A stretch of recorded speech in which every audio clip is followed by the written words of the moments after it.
Herzlich willkommen zu einem neuen Video hier mitten aus Texas bzw. Austin. Wie ihr wisst, hat Tesla ja vor wenigen Wochen genau hier ihr Robotaxi-Service gelauncht und genau den werden wir heute mal testen. Deswegen ein riesengroßes Dankeschön geht raus an den lieben Joe Tegmeyer.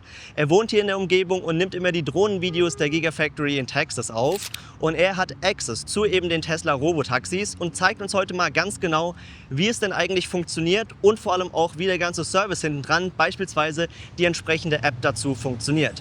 Da wir hier logischerweise in den USA sind, ist das Video oder zumindest ein großer Teil davon auf Englisch. Ich hoffe, es stört euch nicht zu sehr. Jetzt aber viel Spaß mit einer ersten Fahrt im Tesla Robotaxi hier in Austin, Texas. Let's go to Radio, Coffee, and Beer. How's that? Yeah, sounds great. Okay. So it now tells me it can arrive in about 8 minutes. It's going to be $8.48. And I'll just click the button and it will search for us. And 7 minutes away, and it happens to be the white one I just got out of. Yeah. So it'll be coming here, and They have a new pricing strategy. they do. Yes. And that it's called dynamic pricing. Yes. And so it's based on, I think right now, just distance. I don't think it's based on time of day, but maybe at some point they'll add that in as well. Okay, nice. Because I think a few days ago they had the fixed pricing, Yes. $6.90 something. Yeah, it started off as $4.20 and Yes. then it went to $6.90, and now it's this dynamic amount. So on my 4 rides today already, it's been a different price each time. Okay. Interesting. And it's also different on, I mean, the distance is bit. So I think what I'm being told is that right now it may be $1 flat rate plus $1 per mile. You know, so the nice thing is the white line is where we're going to go. So you're Yes. going to see we're going to go across the widest part of it here. Yeah. The blue line is where the car is going to get to us, so we can track it. So Okay. so we can see if there's traffic, like you can see this little bit of orange. It'll give us an idea they're going to be delayed or not, Yes, and it'll yes. get that time will be updated. And then here for the pickup, I used to be able to move it around a little bit, the pin, but it looks like on this app, the update we just got, Yeah. it's not working, at least right Oh, now. So okay. I'm gonna have to put that feedback in. But nevertheless, we can see if I zoom in, the blue dot is us, and that's the pickup, and you can see the roundabout. So Yes. we're real close to that. Yes. And another part of it is if I click on this, turn it to a person, it'll walk me to where I'm going. That's interesting. It just changed to 2 minutes away, although it's okay. Please enter the vehicle. Well, I don't know where it is for sure. So if I go to find my vehicle, see the arrow, and it actually says over this way. It should become from here. So let's see how this works. Curious to see how this works. Okay, we're getting farther away. So I think it actually is this way.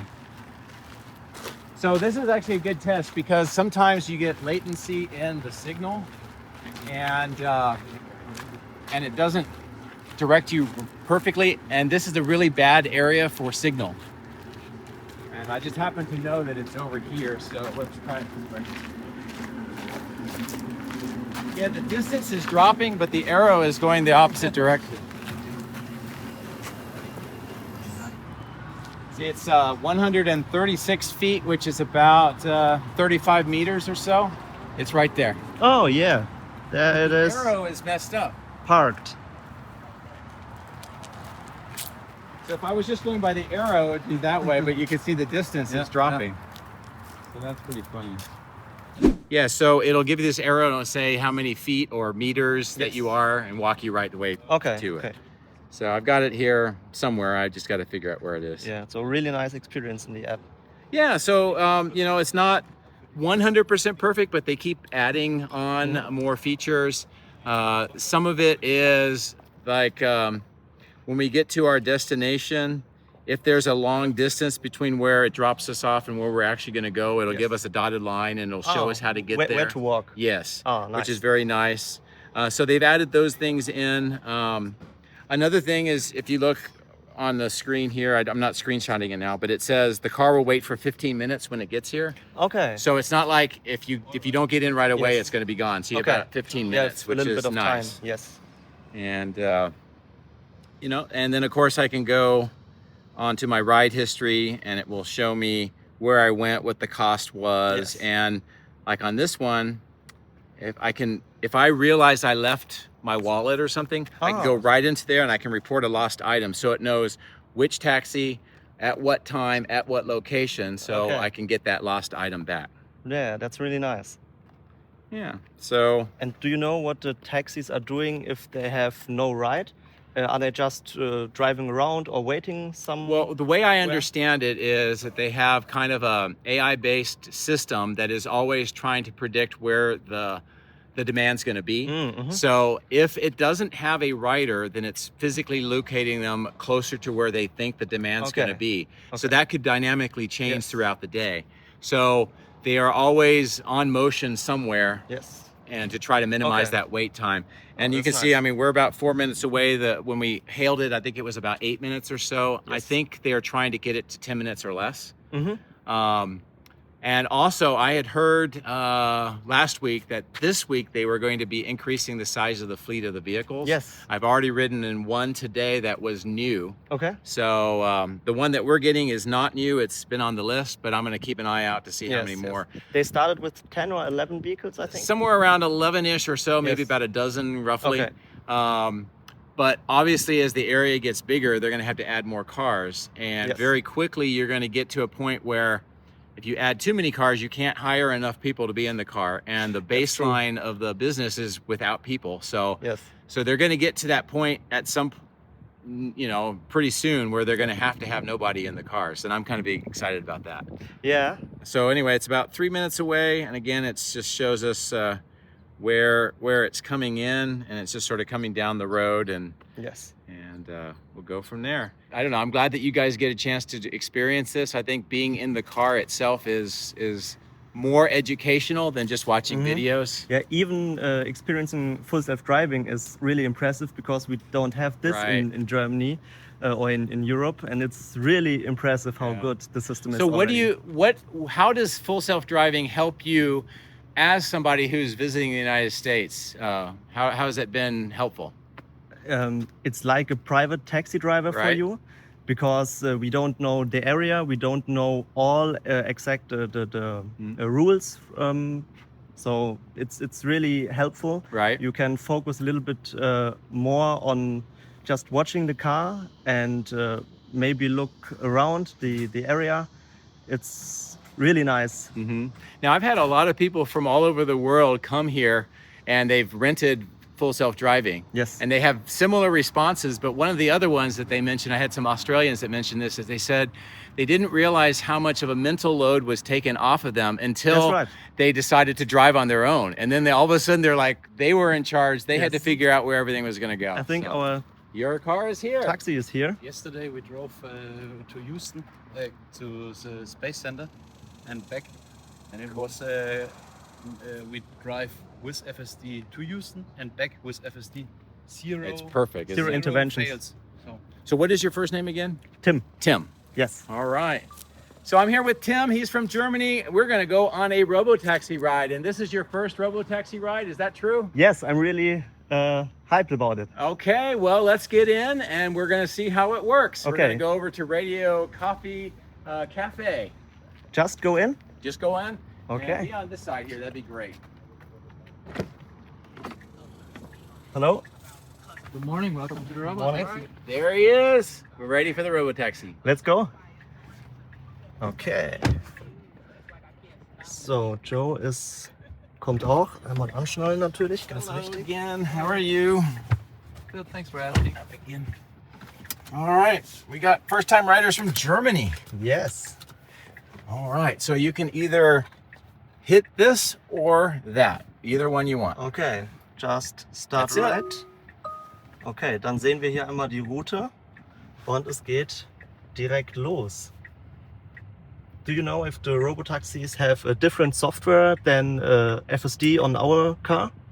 It is a different version. I don't know what number it is. Okay. There's some speculation it's still on the 13 branch, but it's farther ahead, and Okay. obviously it can do a lot more. Probably the the most important thing about a robotaxi and the software is how does it, when it encounters challenging situations or new situations, how does it deal with it and how does it gracefully Yes. work its way through? Yeah. And I would say in that regard, the software on here is noticeably better than just FSD, because sometimes on the current version of FSD, it may get a little confused. It does really, really well, but sometimes it can get confused and it knows that you're driving or you're supervising, so it can always ask you for help. That's For right. Yeah. this case, it can't. Yes. So it needs to be able to figure its way out, and that's where it's noticeably better. Okay. Impressive. Yes. Yeah, we had a situation like 2 days ago where the car, our car with FSD, got into the wrong lane, but it fixed itself. Right. And that's the most important thing. you Yes. know. The other most important thing, and in a few minutes I'll probably ask you some questions on camera, but just pay attention to how you feel in the car. How is it doing its thing? Is it distracting you or is it not? Because ultimately the most important thing about robotaxi is getting you somewhere safely and doing it in a way that it's just a non-event for you. And Yes. you can do work or talk or sleep or watch movies, whatever, and not being worried about what the car is doing, but you Yes. can worry about what you're doing. But I have to say, even FSD in our car feels very natural. Like the turning or merging is very impressive. So, und hier auf dem Display sehen wir jetzt auch, wie lang die Fahrt noch geht. 19 Minuten und um 11:30 Uhr sollen wir ankommen. Und ihr seht, wie ganz normal, keiner sitzt hier auf dem Fahrersitz. Ganz normal, das Model Y fährt hier einfach ans Ziel.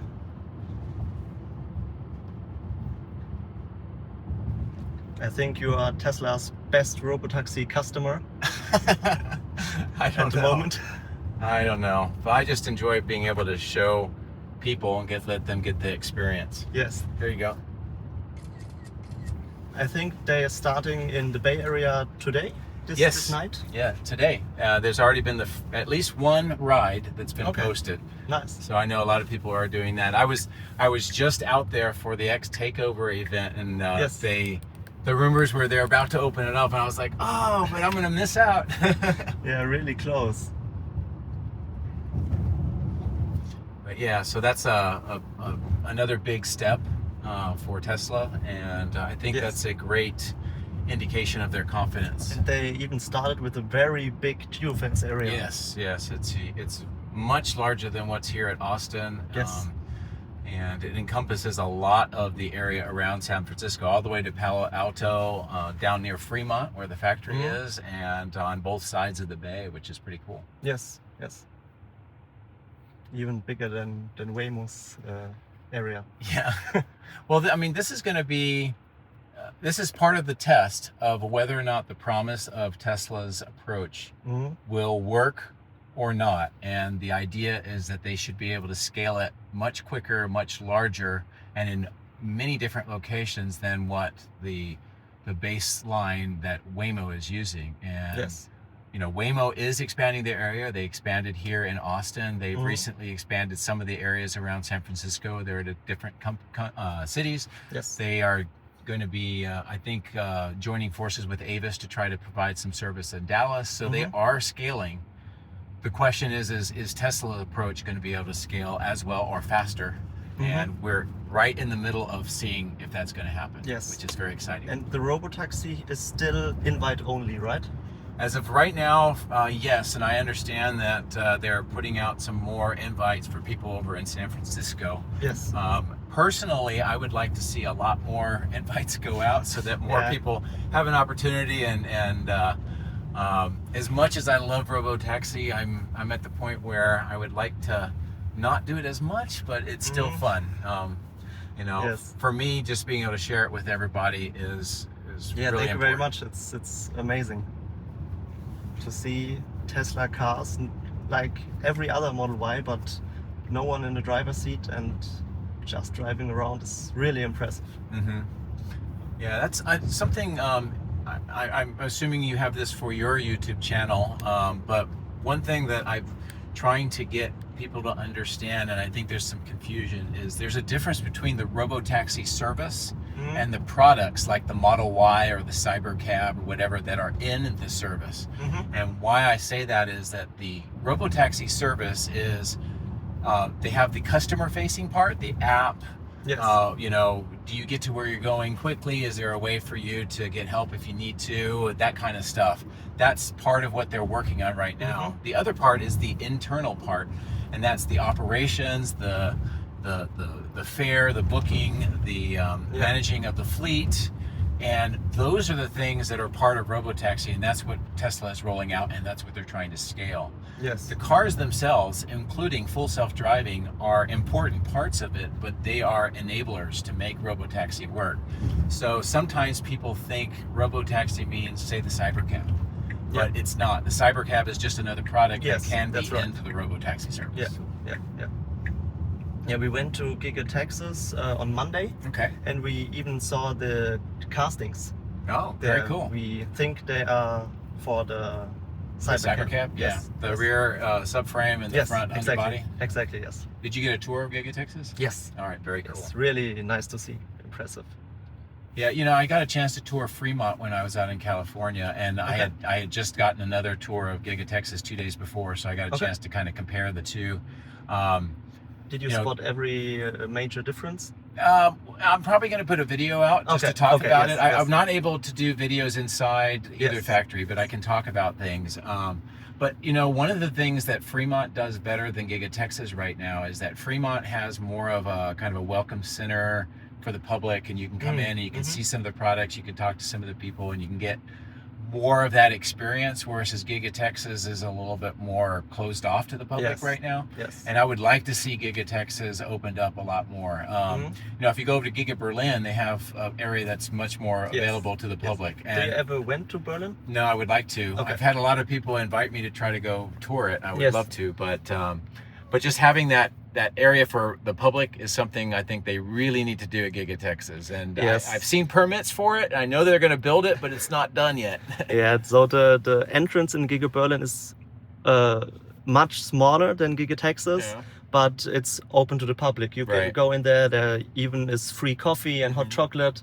Yeah, it's really nice. Yes. Yeah. So that's one area Giga Texas needs to work on. Yeah. If you come to Germany, we can show you Giga Berlin. Oh, that would be awesome. No problem. You know, one thing Giga Texas has over Fremont, though, is much bigger flags. oh yes. Oh yes, that's right. That's right. Und es geht weiter, die Ampel ist wieder grün. And they even put on one of the poles Hi Joe, the Easter egg for you. Hedgehog on there, yeah. That's really nice. So, and here, even on the rear display, we could potentially log into our own music service. And yeah, it's actually linked to my account. So if I had like YouTube, or if I was watching Netflix or whatever, it would link to it and it would resume if I went from one Robotaxi to the other. Oh, that's nice.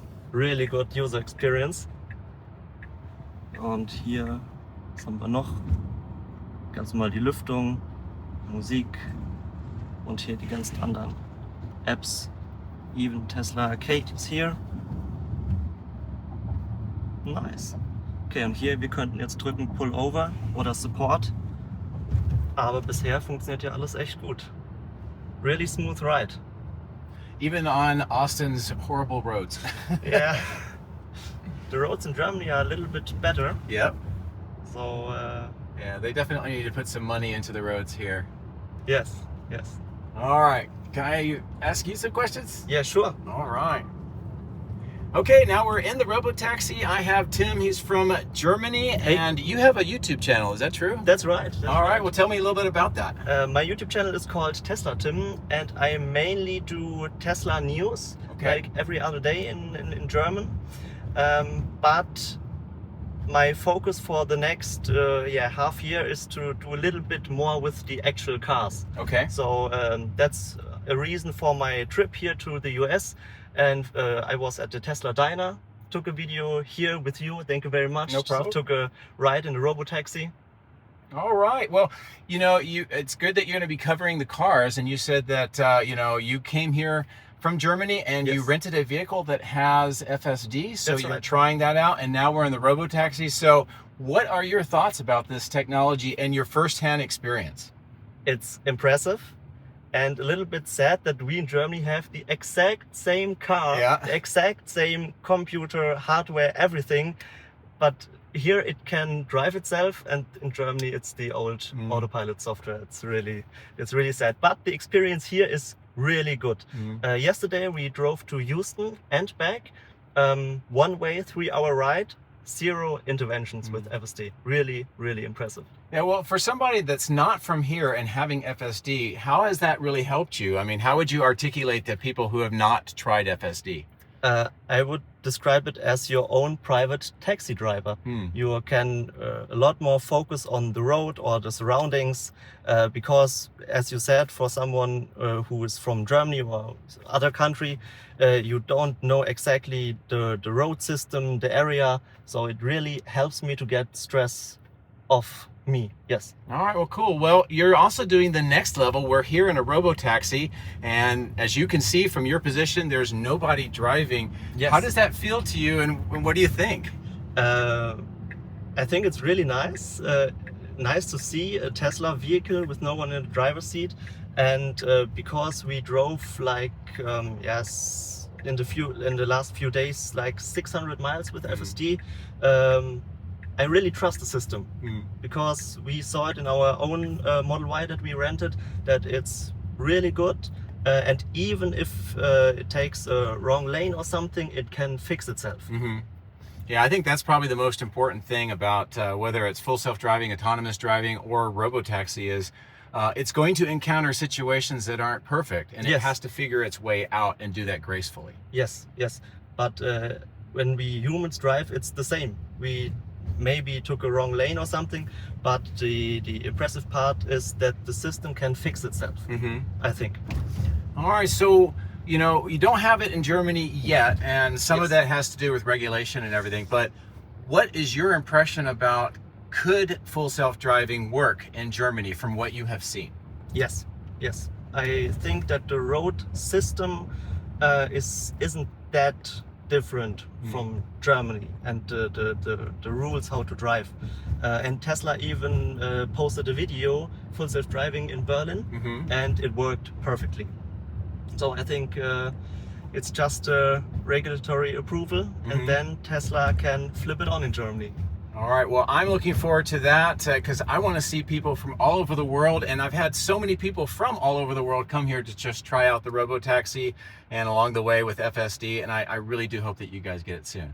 Thank you very much. All right, well, thanks for hope- giving your impressions and your thoughts here, and I hope you enjoy your rest of your tour here in the United States. Thank you very much for taking us on the Robotaxi. No problem. Awesome. Nice. So here is Terry's. That is barbecue. Terry Black's. That's the Yeah. place where everybody likes to try to see how the autonomous vehicles make that parking lot. And Yes. you know, on the first day, it was a madhouse because we had everybody going there, and we had press chasing us down, and it was just crazy. Yeah, we were on Terry's barbecue like 2 days ago. Okay. Really nice, really nice barbecue. And we even saw a Robotaxi pull in the parking lot Yeah. when we were there. Did you see what Waymo does when it gets there? No. They stop on the road. Oh. And sometimes it's really busy. Yes. And I did a Waymo ride with Farzad, and I was on this side of the car, and it was going the other way. Yeah. So when it stopped, I had to get out, and cars were just whizzing right by, and I was Oh, like, "This yeah. is not great." No. And Tesla, yeah, they pull in the parking lot. Mhm. Yeah, nice. Yeah, so they have been, fixing the app a little bit, adding different capabilities. One of the ones that I would like to see as they get more experience is, I know you don't have FSD over in Germany, but here, when you have a car that has FSD, you could do summon, so you Yes. can tell it to come to me. And I would like to see maybe a feature like that, so that, let's say I'm coming out of a grocery store and I just have a lot of stuff, and I don't Yes. feel like walking all the way to the car. If I could say, come to me, that would be even better. Yeah. Or the next step beyond that would be maybe the car and the app knows where the car is and where I am just with my phone, and it automatically just comes and finds me, and maybe even uses the video to know that it's me Yeah. and look for me. That would be nice. In Germany, we have Summon, but it only works like 6 meters. Oh yeah, like 1 So meter that's- away. So you might as well just walk there. Yeah, that's very useless. Maybe just for driving it in a parking spot, in or out, but other ways it's not very useful in Germany. Well, do you think, based on what you've been doing with coverage of this in Germany, that they're going to allow it soon, or is it going to be several more years? We heard some rumors that it might be allowed by the end of the year, like September, but we really don't can't say it exactly. Well, I hope that We they hope. could just bring at least supervised, because Yes. at the very least, it'll get more people a chance to try it out, and it'll be able to gather more data. Yes, that's right. That's right. Yeah, the big problem is that in Germany or Europe, the cars not allowed to do their own thing. So they every time they want to do like a turn or something, they have to ask the driver for approval on that you can make really work in the real world. Yeah, Doesn't make really sense. it kind of defeats the point. Yes, that's right. But hopefully, that will change. You know, we're now seeing examples, whether it's Tesla or Waymo or you know, Lucid has come up with something that they want to do. You have Zoox out there. You have a bunch of other ones. Yes. So, and in like in countries like China, they have a lot of their car companies that are doing some sort of autonomous driving. So it's no longer, you know, unique. It's starting to grow. Yeah. So other countries are going to see that and say, oh, well, if they can do it there, why can't we do it here? Yeah, we hope that the government allows it very, very soon. I think would be a nice benefit to everyone. And even Dominic, who is with us, even purchased FSD on his new Model Y Oh, okay. Uniper because he hopes that it will be allowed in the next few months. Well, I hope so. And I also understand that they're now allowing people in Europe that have purchased FSD to transfer it. Yes, that's Which right. is awesome. Yes, they have transfer available at the moment. Yes. So you said you were out in California, you saw the diner. Did you go to the X Takeover? A few hours on the afternoon. Okay. Yes. All right. Well, I don't know. I was running around there, so I don't know if we saw each other or not. Maybe there were very many people. Yeah. Yes. It was a great event, wasn't Yes. it? Yeah. Do you went to the Tesla diner? No, I did not get a chance to do that. That was the one area. When I originally had my plans to go out there, I just had a few days in San Francisco Okay. area. So obviously I didn't know the diner was going to be opening or whatever. Yeah, So I had all yeah. my tickets already. Yeah, I understand. But my trip out was very eventful. It took me a lot longer to get there than expected. So I arrived at the airport just about a couple of hours before I was at the Fremont factory. So if Okay. you see my videos, I look like I'm like zombie because I had no sleep at all. Oh man, yeah. But we did go out on the track and we drove on there, and they had us in plaid cars. And of course, they had their test drivers, and we were accelerating as fast as you could. It was awesome. Nice. That's really awesome. Yeah. That's nice. Yeah, we met France at the diner. Oh, that's cool. Yes. He seems to hang out there a lot. Yeah, that's right. I think he really likes this place. Yeah. No, that seems like it. The opening went really well. I guess the amount of interest is still very high. Yeah, we were there. It opens on Monday. I think we were there first on Mittwoch. Okay. And Wednesday. Wednesday, yes. And there was a line, 1 to 3 hours wait time for food. Yeah. Yeah, if you come with your Tesla and charge, you can skip the line. But for people who don't charge, there 1 to 3 Ah. hours wait time. Well, I'm kind of curious to see how long the super high interest lasts, and then it comes down to a more normal amount. Yeah, that's right.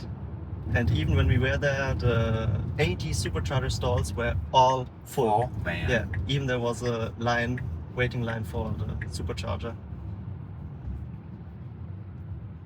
Well, this route that I have you on is taking us almost from one side to the other, and we're going to be real close to the geofence edge. Yes. So I'm giving you as much as I can. Thank you very much. Thank you very much. Isn't it cool that you're making videos, we're just talking, we're driving around, and Absolutely. and it's just doing its thing? It's impressive. And what I think it's more impressive that we don't have to talk about the car, Right. which shows that it's so good that we can just talk about other stuff. Exactly. And that's the whole point. That's why I'm trying to give as many rides as possible, Yes, because you don't get that feeling unless you're actually in the car. that's right. I even watch a lot of FSD videos, but to be really in a car with FSD and experience it myself the first time, it's like another level than just watching these videos. Well, I'm glad that you're experiencing it. Thank you very much. It's amazing. How long are you going to be in the United States before you hit back? We're heading back tomorrow morning. Oh, wow. Yes, we were here 10 days. We flew to San Francisco, drove by car to Los Angeles. Like 3 days we were in LA. Then we drove back to San Francisco and flew to Austin. Okay. Well, it's too bad you don't have a little bit more time. You go down to Starbase and see a very unique visual of a ship on the OLM. Maybe next time we visit the US. Maybe. Yeah. But yesterday we were in Houston Space Center and they have a booster from Falcon 9. Right. That was also very nice to see. Yeah, there's just so much to try to cram into your time here. You know? That's right. But I think we will visit again. Awesome. Yes. Awesome. Okay, and in 3 minutes we are at our destination. There you go. You can swipe up. Yeah. And at about 1 minute out, you're going to hear like a tone, and this will change. It'll say, make sure you gather your belongings and all that. So that's about 1 minute out. So Okay, so hear it, and then this will change. I show it in the video. Yes. Somebody's really loud back there. Yeah.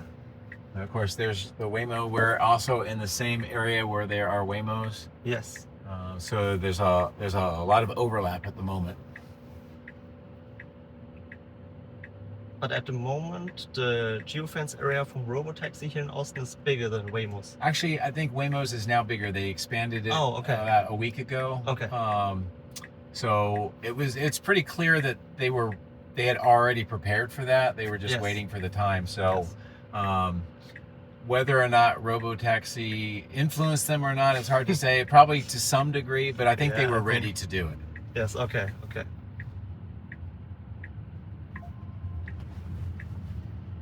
That's really the thing that we're trying to find out now is how fast can Tesla then scale. Yeah. And I'm hoping that we'll see that change here soon. Yes. But tomorrow morning when I woke up and checked my phone, I saw the Tesla had the Robotaxi in the Bay Area. Oh, yes. And I'm really impressed about the geofence area because it's really big. Yeah. Now their service is slightly different out there because I think some California regulations. It's sort of like we were talking about FSD and what Germany allows or not is in that one they require somebody sitting in this seat. Even though it's driving itself, you have to have somebody in this seat. In California they have someone in the driver's seat. For at least for the time being. Okay. I didn't know that. Yeah, I think as they get experience and they get maybe, different licensing or whatever, that will change. But this is, the good thing is everything that they do when they're driving is they're getting data. So even if somebody's sitting here, they're still getting data. So you heard that sound and see that? Oh yeah. So a message that we gather all our belongings and really close to our destination. You said it's 1 minute before arrival. Mm-hmm. Okay. I think somewhere in the future when they have more Grok integration, it'll just be able to talk to us. Oh, that would be nice, yeah. And it'll be able to do it in German too, which would be great. So yeah, that's right. Did you see there was I think Captain Ellie just put out a video where they were using Grok because it's now in the car, and he speaks Hebrew and he had the guy speaking English, and they were talking and it was translating back and forth from English to Hebrew or Hebrew and back. And okay, no, I didn't see that. So, wir haben ein Auto, was von rechts kommt, deswegen wartet das Robotaxi gerade. Und es fährt weiter. Aber genug Platz für das andere Auto vorne. So it wanted to come in, but it saw the other cars Yes. were coming. So, and then it was looking behind us to see, you know, did it have space? Mhm. It kind of slightly overshot there a little bit, but I think it was just trying to decide what is the best way to come Yeah. in here. But there was enough room for the other Yeah. cars to go out. There you So, go. please exit safely. Okay. Really nice. Okay. And it also done. shows the same thing on the app as well. So you can do everything on the app that you could do in the Ah, car. nice, nice. And I'll show you something else once we get out. Thank Yes. Thank you very much. Of course, have Bye. a great day. Okay, das war doch eine echt smooth Experience. you. So I still have control over the car. So I could open the trunk if I needed to. I could do all this. Yes. But as soon as it dispatches to somebody else, then I will lose control and I'll just go right to the feedback and then the car will drive away. So this gives you an idea about how fast that happens. It's already done. Nice. Impressive. And on Waymo, you don't have the trunk because there's all the electronics. Actually, I think you can open the trunk. Okay. I think there is some space. So Okay. if you had luggage or whatever, you'd be able to do that. Okay, a little bit. Okay. Nice. Und hier steht unser Taxi. So, Joe, thank you very much. No Very problem. nice experience. Vielen Dank also an den lieben Joe, dass er uns heute mal mitgenommen hat, hier in die Robotaxis in Austin, Texas, wo das Programm eben gestartet ist. Vor wenigen Tagen hat Tesla jetzt auch noch ihre Robotaxis in der Bay Area, heißt San Francisco, gestartet. Aber hier in Austin, wie gesagt, vor wenigen Wochen ging es ja los und ich durfte sogar am Ende noch mal in dem einzigen roten Tesla Robotaxi mitfahren, das es hier gibt. Ihr habt gesehen, so blöd es jetzt klingt, so extrem spannend war es aber dann gar nicht. Deswegen habe ich mit Joe auch sehr viel über andere Themen geredet. Denn das habe ich auch oft schon in meinen Newsausgaben gesagt, so blöd es klingt, aber wenn alles ordentlich funktioniert wie es soll, ist es eigentlich gar nicht so spannend. Dennoch verdammt cool, mal in einem Tesla mitgefahren zu sein, wo niemand mehr auf dem Fahrersitz sitzt und das Fahrzeug ganz von alleine fährt. Wenn ihr Lust habt, das Ganze auch mal auszuprobieren, dann schreibt es mir gerne mal unten in die Kommentare. Lasst für den YouTube-Algorithmus gerne noch einen Daumen nach oben da und dann sehen wir uns in wenigen Tagen in einem neuen Video wieder. Bis dahin, mach's gut, ciao.